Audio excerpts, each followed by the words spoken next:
Bienvenue dans Nike. Nous puisons notre inspiration à la fois dans Nike, la déesse grecque de la victoire, et dans l'espérance de voir triompher le sport féminin.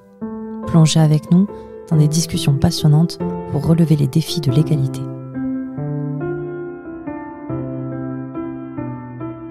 Donc bonjour à tous et à toutes, je suis avec Hugo Sénac, Hugo qui est un danseur et qui va se présenter, nous présenter son parcours professionnel et comment est-ce qu'il est devenu danseur.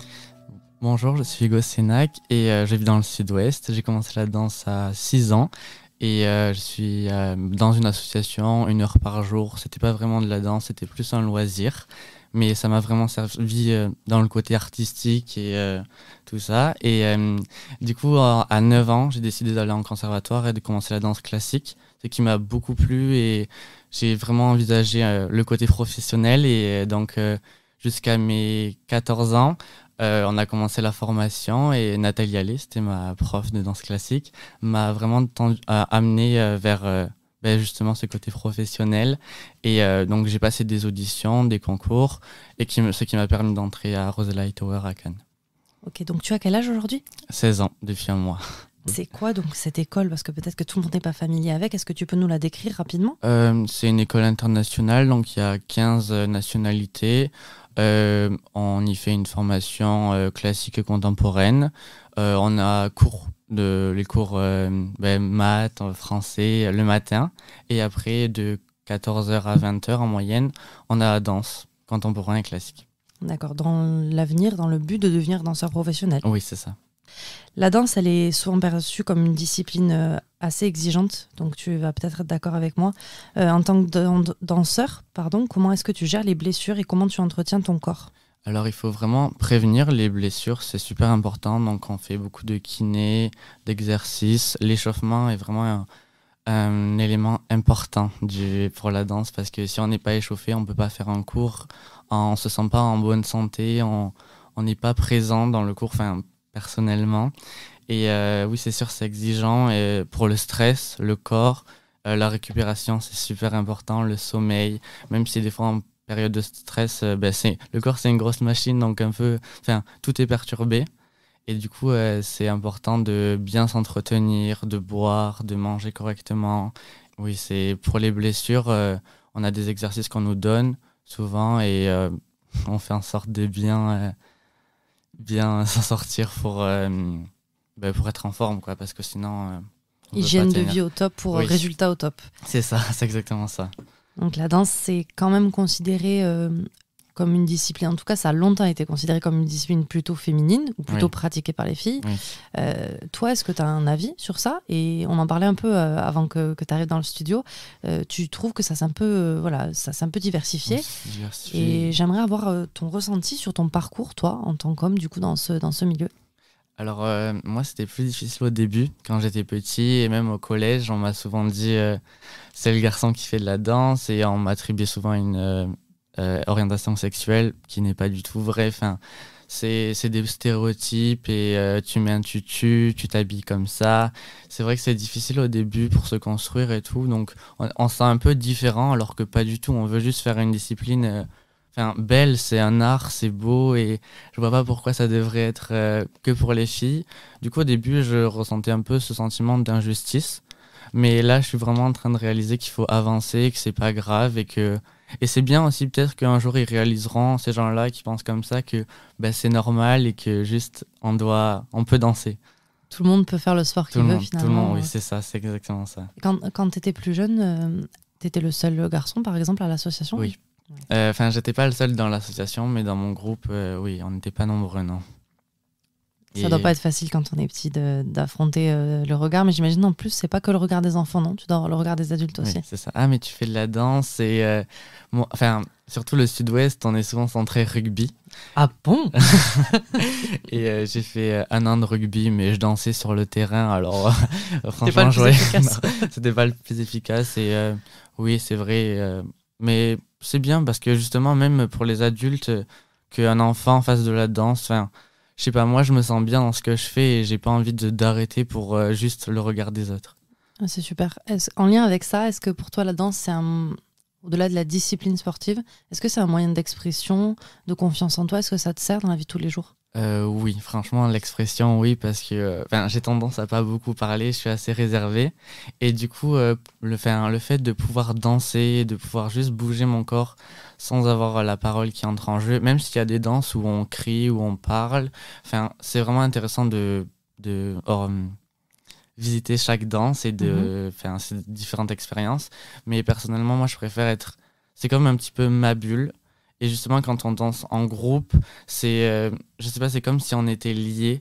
Et c'est vraiment, ça permet, c'est beau parce qu'il y a vraiment toutes les émotions, des sentiments, des sensations, des états de corps vraiment très intéressants quand tu danses. Et c'est pas juste quand je dis que je danse, généralement, on me dit, oui, on voit ça comme un sport. C'est sûr, il faut avoir faut être sportif, quoi, mais c'est vraiment un art avant tout et c'est ça qui est intéressant dans la danse, de pouvoir expérimenter chaque chose et non, c'est super, vraiment. Tu en parles avec beaucoup de passion, Oui. Ça se ressent. La danse, ça tu nous l'as dit un petit peu avant aussi, c'est un milieu très compétitif.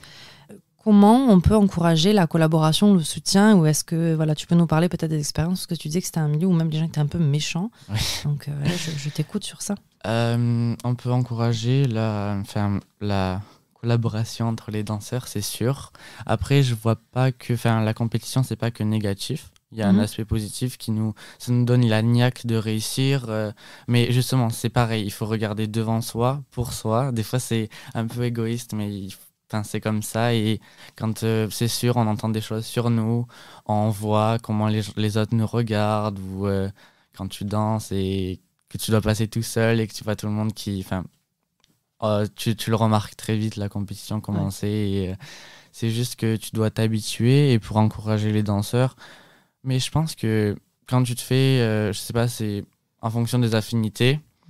Et on va dire, oui, fais ça comme ça. Et je pense que juste les corrections qu'on se donne entre nous, c'est ça la collaboration. C'est une forte collaboration en tout cas pour moi. Genre, c'est un bon exemple.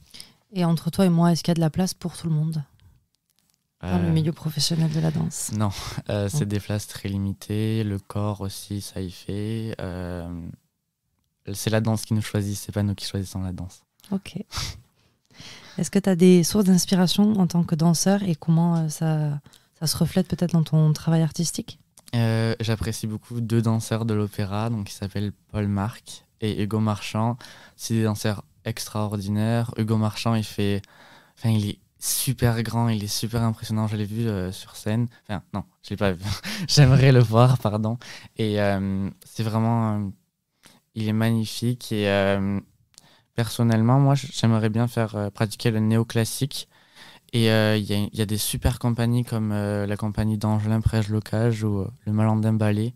Et c'est vraiment ce style de compagnie qui me plaît. C'est un style plutôt terrien et c'est impressionnant de voir... Le néoclassique, tu dis? Oui. Okay. C'est en fait avant le contemporain et le classique étaient très différents, mais maintenant ça évolue ensemble, on va dire. Avant c'était la technique contemporaine qui évoluait elle toute seule en Amérique et en Allemagne, et la technique classique qui évolue toute seule aussi. Mais là on a vraiment une rencontre des deux et c'est vraiment ça que j'apprécie. C'est vraiment ce mouvement là, je le trouve magnifique. C'est ça, dans la discipline dans laquelle tu es le plus à l'aise et qui te fait le plus vibrer, quoi. Oui, okay. Oui, c'est ça. Justement, par rapport à cette question, tu vois, des préjugés, par exemple, est-ce que ça arrive dans un ballet qu'il y a un rôle de femme qui soit joué par un homme et inversement? Est-ce que ça peut se travailler, ça? Est-ce que ça existe et comment ça se passe? Ah oui, c'est très courant, comme par exemple le boléro de Ravel. C'était longtemps fait par des hommes. Ouais, en tout cas, ça s'échange. Il y a aucun, ça dépend du chorégraphe en fait. On n'a pas, la danse c'est vraiment ouvert, c'est ouvert d'esprit. On n'a pas le droit, on peut pas être fermé d'esprit quand on fait une discipline pareille parce que on peut faire passer chaque message à travers notre danse et du coup on peut pas être fermé. Si tu danses pour tout le monde et du coup c'est très intéressant de voir les chorégraphes. Justement, moi j'adore quand par exemple c'est une femme qui devait interpréter ce rôle, mais c'est un homme et du coup ça crée des situations différentes et ça un scénario vraiment c'est extraordinaire, je trouve. Ok, et est-ce qu'il y a des différences fondamentales entre un homme et une femme qui danse ne serait-ce que pour la tenue? Est-ce que vous pouvez vous habiller pareil? Est-ce que vous dansez de la même manière? Alors non, on peut pas s'habiller pareil parce que les filles, c'est des tuniques avec des collants, enfin, c'est des couleurs en fonction des écoles. Et nous, c'est un t-shirt avec un collant. Il y a une différence technique très importante, c'est que les filles, elles portent les pointes et pas nous. Du coup, c'est courant qu'on me demande, oui, tu fais des pointes et tout. Non, les garçons, on peut. Justement, c'est en train d'arriver, mais la technique des garçons, que j'apprécie en classique, c'est vraiment les sauts, cette image forte. Et les filles, c'est élégant, oui, c'est juste deux techniques différentes en fait. Et oui, voilà. C'est déjà bien. Donc les garçons, vous portez pas de pointe, vous faites des portées, vous portez les filles aussi. Oui, c'est ça. On fait du pas de deux. D'ailleurs, on pratique aussi ça à l'école et ça fait partie du cursus. Tu vois, c'est plutôt ambivalent parce qu'en fait, malgré les préjugés qu'on peut avoir d'hommes qui font de la danse, finalement, en fait, on se retrouve dans ces clichés un peu d'hommes forts qui portent les femmes. Donc finalement, ça va, on pourrait s'y retrouver, tu vois, dans les clichés de la danse finalement. On fait quand même partie de la danse, quoi. Oui, du coup, c'est vrai, vous êtes quand même en collant après tout, on va pas non plus. C'est ça.